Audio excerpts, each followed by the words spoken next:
Hi guys, welcome to episode 4.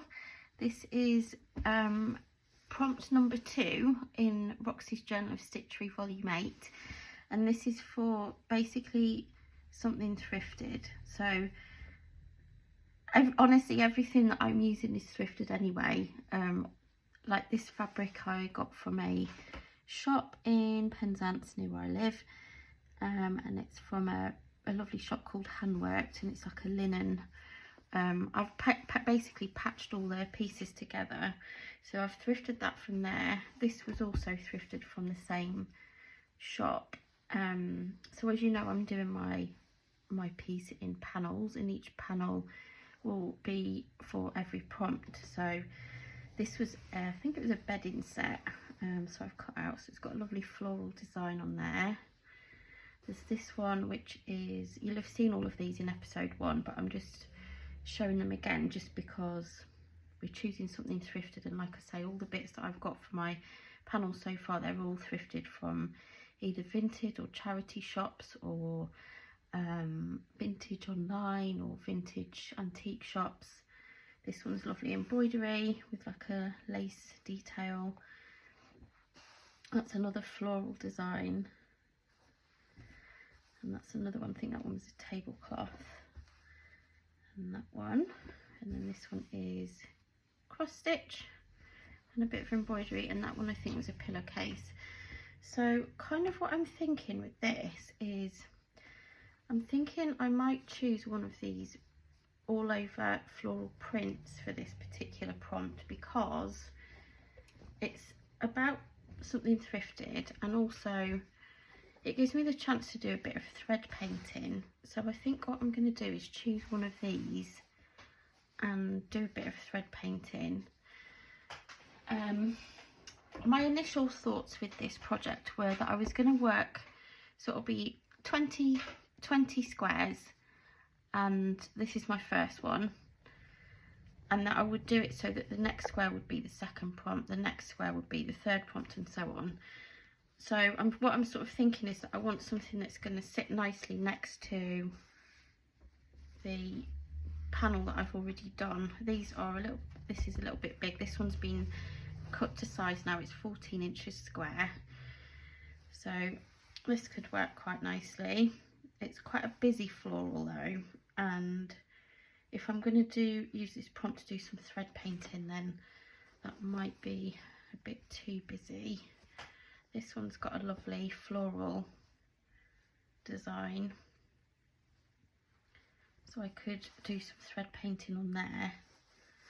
And then this one is a little less busy, and it does kind of, the colours are quite nice I think together with that one, so I could in theory use that one, but I'm not 100%. What do you think? I mean, it doesn't matter because they are all going to get used in this project anyway. I think I'm leaning towards this one, you know, either this one or this one. I feel like this one might sit better against that. I may not do it in that format. I may mix it up at, you know, towards the end.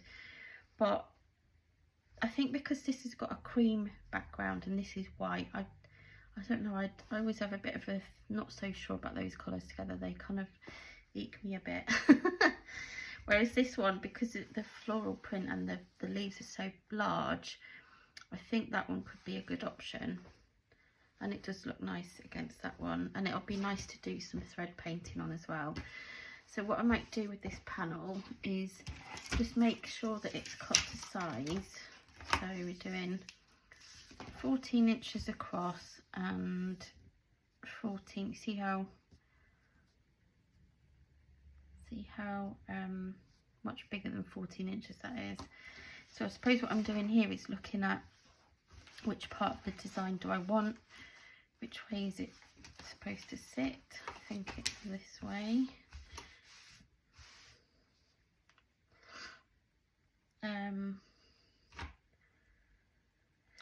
So these little blue flowers, we've got some of those on the edge and some down here.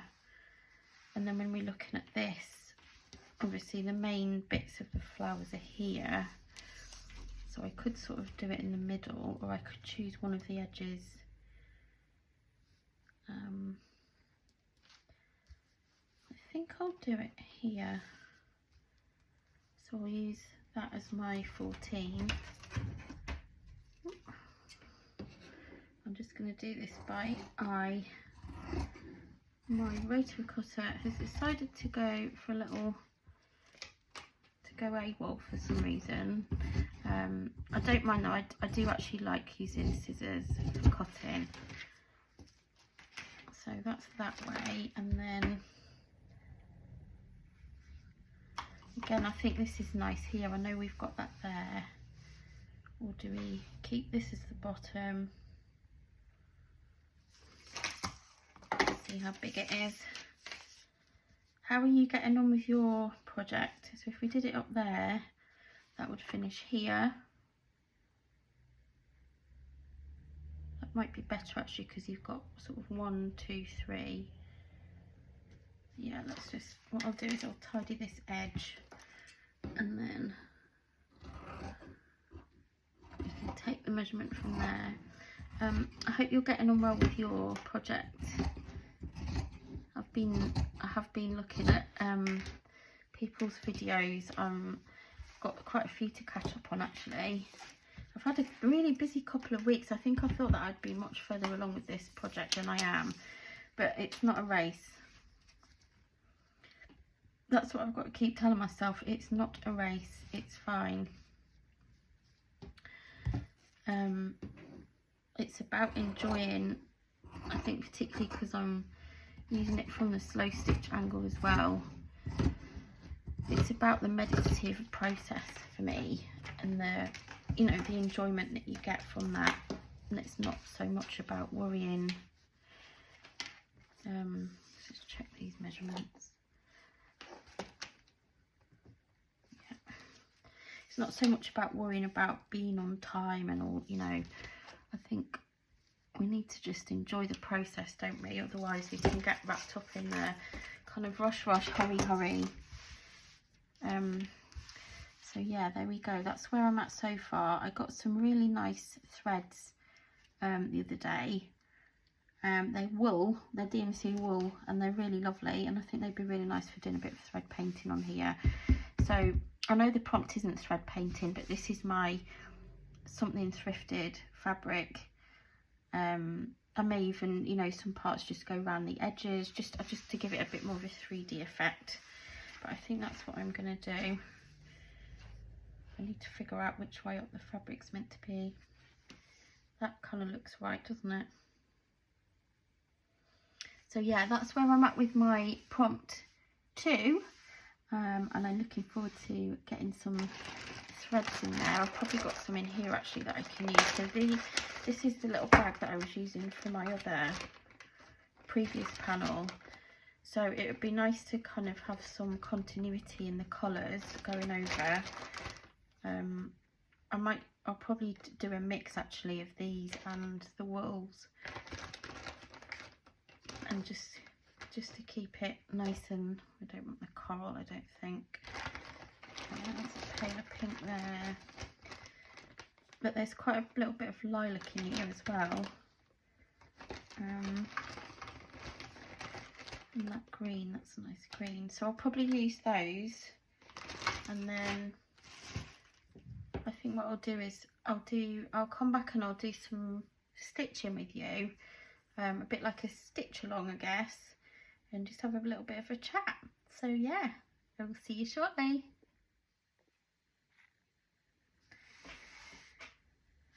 Hello guys, I'm back with my panel that I've chosen, and I'm going to do a bit of slow stitching with you. So I've been using these threads so far to do the kind of shading. There's not a lot of contrast actually in that bit, I need to do there as well. And then the sort of yellowy green bits in the middle, I think I'll do French knots on those. And then this I'll do all thread painted in light and a mid pink. So I've also got that one. So yeah, I just thought I'd have a little play and just sort of show you what I'm doing as I'm going. So I'm not using a hoop at the minute. I probably should get one set up, to be fair, but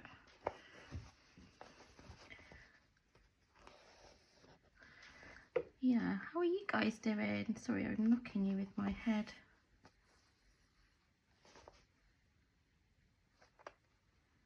I'm actually going to pop out shortly. I'm going to go into St Ives and go to the Tate Gallery.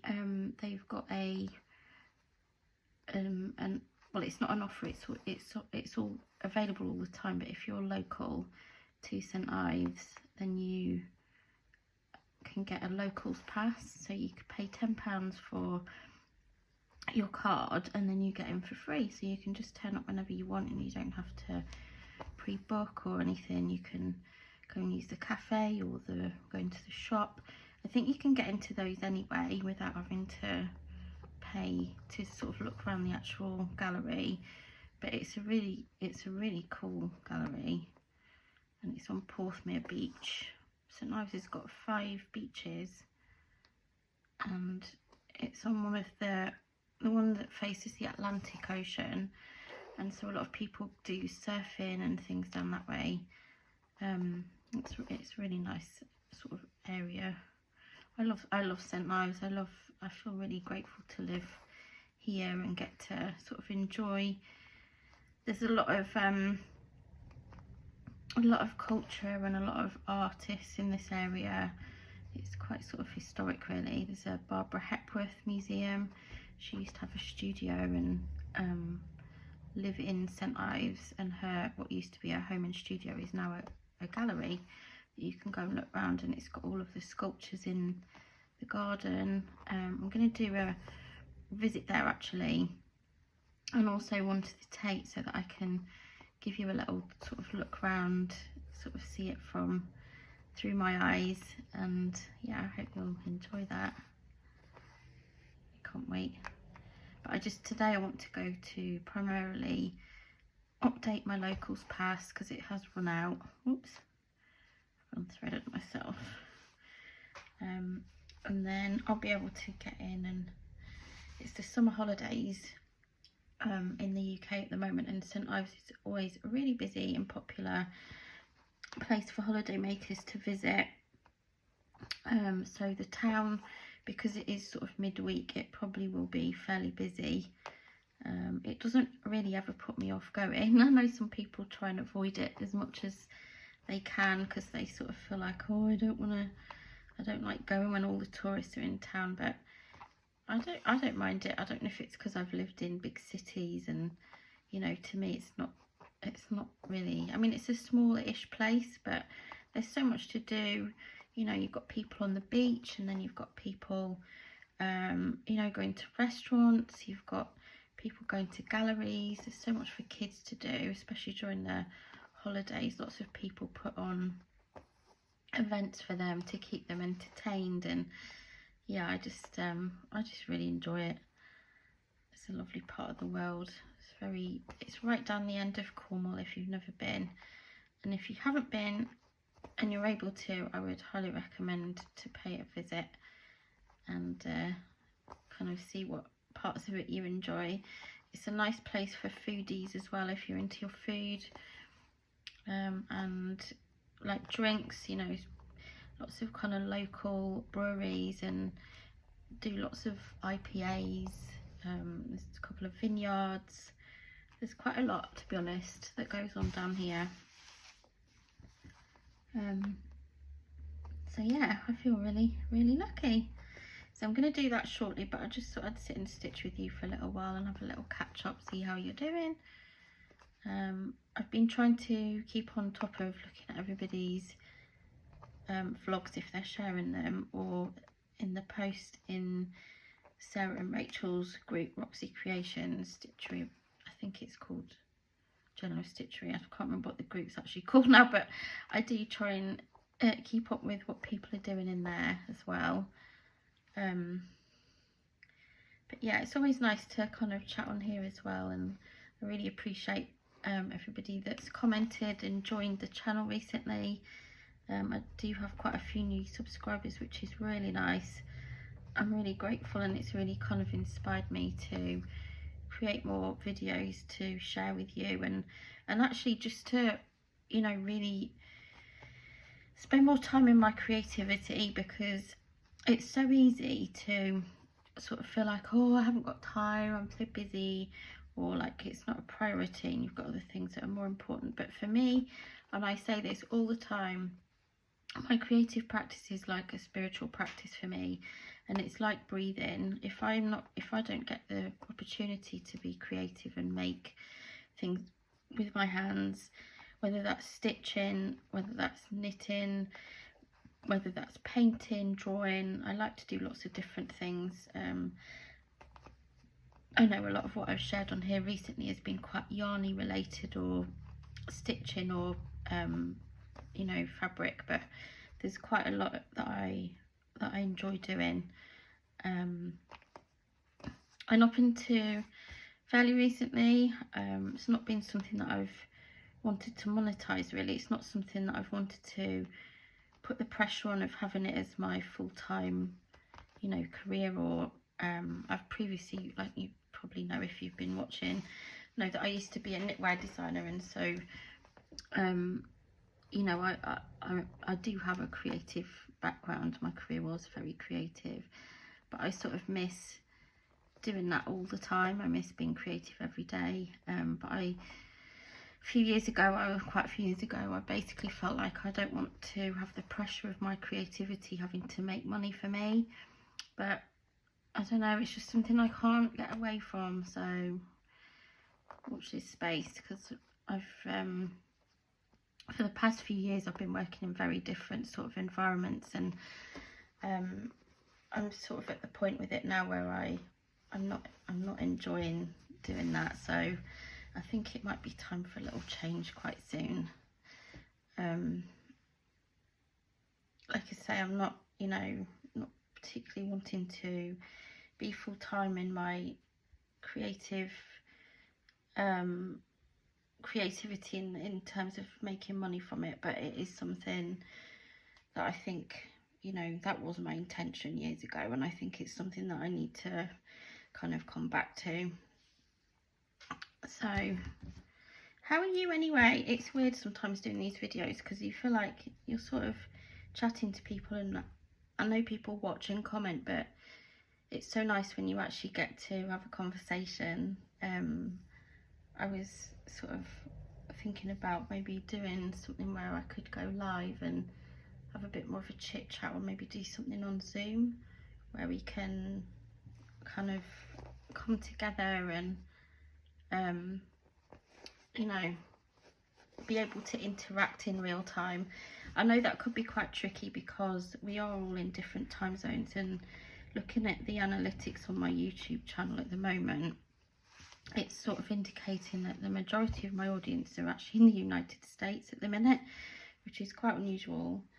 And there's also a huge chunk of you in Australia, and the least that I've got on my channel at the moment as we speak is an audience in the UK, which is where I'm based. So yeah, it's quite unusual, but I'm really enjoying it, and it's lovely to meet people from different parts of the world and different time zones. And you know, it's really sorry, I'm making a bit of a pig's ear of this.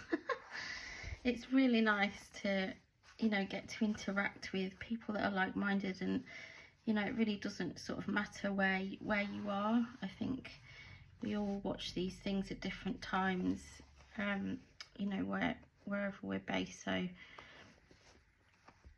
yeah, I really enjoy it. I love watching other people's videos as well, which is kind of what made me want to start up my channel again. I used to have lots more content on here that was more based around sort of painting and spiritual practice, and I hadn't shared anything on here for like a really long time, but I do miss it. I do miss being on YouTube and sharing, because it's really important, I think, when you're a creative person, to have like an outlet where you can express yourself. And I love sharing things on Instagram, but I think when I share things on YouTube or when I'm recording them, it helps me like process things as well, which is really like an important part of the process, I think. So yeah, I'd love to know what you think, and if you've got a channel, please let me know your name, channel name, so I can come and have a look at what you're doing as well. Ooh, getting in a bit of a knot around there. There we go. So I think I might leave that there for now. I'm going to do more of these knots. I'm going to do more thread painting in here. I don't think I'm going to do all the flowers. I may outline some of them so they're more just to give it that 3D effect. But I really love this one in the middle, and I think that one kind of lends itself to being a bit of a feature. So I hope you guys are enjoying your projects, and like I say, please let me know in the comments how you're getting on. If you're sharing your work anywhere, let me know, because I'd love to have a look at what you're doing. And I will catch you on the next one. Take care for now. Bye.